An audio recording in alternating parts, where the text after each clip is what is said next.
नई तकनीक का आगमन।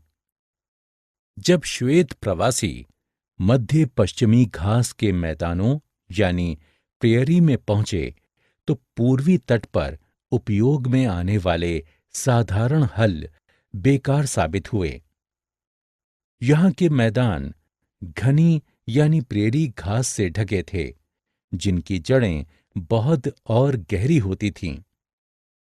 इस सख्त जमीन को तोड़ने के लिए और मिट्टी को पलटने के लिए नए हल विकसित किए गए।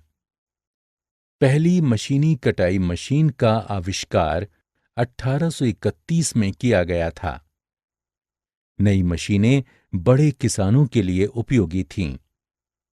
उनका काम न्यूनतम मानवीय श्रम बल के साथ तेजी से किया जा सकता था।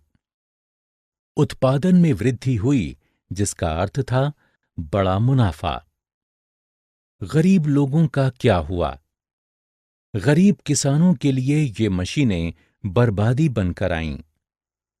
कुछ किसानों ने ऋण लेकर नई मशीनें खरीदी थीं, जिसका वे कभी भुगतान नहीं कर पाए।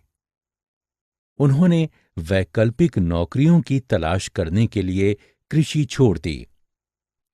मशीनीकरण ने श्रम की आवश्यकता कम कर दी थी। कोई नौकरियां नहीं थीं। 19वीं सदी के उत्तरार्ध और 20वीं सदी की शुरुआत में जो आर्थिक तेजी अनुभव की गई थी, वो समाप्त हो गई थी। खाद्यान्न से बाजार भरे पड़े थे। गेहूं की कीमतें गिर गईं। निर्यात बाजार ढह गया।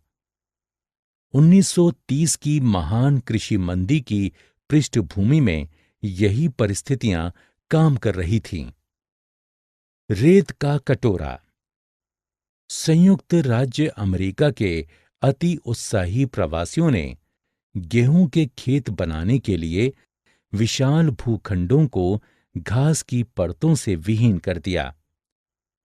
घास को तोड़कर पूरे क्षेत्र को रेत के विशालकाय कटोरे में परिवर्तित कर दिया।